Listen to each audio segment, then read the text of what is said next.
ആടുകളുടെ മുതലാളിമാർ ആട്ടിടയന്മാരോട് ചോദിക്കാൻ തുടങ്ങി, എന്താ നിങ്ങൾക്ക് പറ്റിയത്?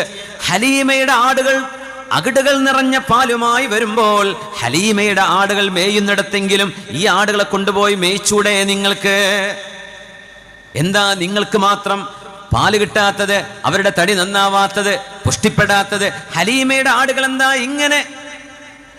ഫയസ്റഹൂന ഹൈതു തസ്റഹുൽ ഗനം ലകിന്നഹാ തഊദു ബിൽ ജൂഇൽ അഥം.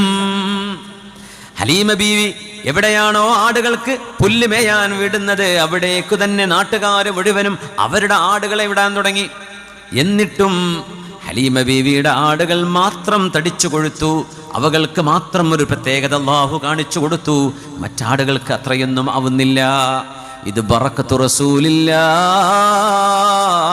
ലോകത്തിന്റെ ഗുരുവിന്റെ ബറക്കത്താണ്. മുഹമ്മദ് മുസ്തഫ സ്വല്ലല്ലാഹു അലൈഹി വസല്ലം തങ്ങളുടെ പുണ്യമായിരുന്നുവത്.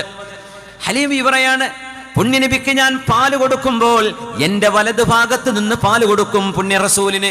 എന്ന റസൂലായില്ല, പിഞ്ചുമോൻ മുഹമ്മദ് നബിക്ക് സ്വല്ലല്ലാഹു അലൈഹി വസല്ലം. എന്നിട്ട് ഞാൻ ഇടതുഭാഗത്തേക്ക് എൻ്റെ മോന്റെ മുഖം മാറ്റുമ്പോൾ ഇടതുവശത്ത് നിന്ന് പാല് കൊടുക്കാൻ നോക്കുമ്പോൾ പാല് കുടിക്കില്ലായിരുന്നു. എന്തുകൊണ്ടെന്നറിയുമോ? മുഹമ്മദ് നബിയുടെ അത്ര തന്നെ പ്രായമുള്ള പിഞ്ചുമോൻ ലംറയുണ്ട് എൻ്റെ വീട്ടിൽ. ഒരു ഭാഗത്ത് നിന്ന് മുഹമ്മദ് തങ്ങൾ പാല് കുടിച്ച് രണ്ടാമത്തേത് തൻ്റെ കൂടെയുള്ള കൊച്ചനുജന് കൊടുക്കണം എന്ന് ആരാണ് റസൂലുള്ളാഹിനെ പഠിപ്പിച്ചത്? എൻ്റെ മറ്റേ മോന് രണ്ടാമത്തെ സൈഡിൽ നിന്ന് മുഹമ്മദ് നബി തങ്ങൾ പാല് കുടിക്കില്ലായിരുന്നു.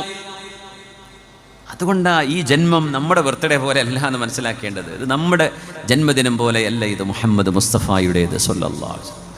ആരാണ് പിഞ്ചുമോന് ഇങ്ങനെ നീതി വേണം, ഫെയർനെസ് വേണം, ജസ്റ്റിസ് വേണം, കരുണ വേണം, കൂടെയുള്ള ആളിനും കുടിക്കാനും തിന്നാനും ഉള്ളത് ബാക്കി വെക്കണം, എല്ലാം ഞാൻ കുടിച്ചു തീർക്കാൻ പാടില്ലെന്ന് ആരാണ് പിഞ്ചുമോനെ പഠിപ്പിച്ചത്? മുഹമ്മദ് റസൂലുള്ളാഹി തങ്ങളെ സ്വല്ലല്ലാഹു അലൈഹി വസല്ലം.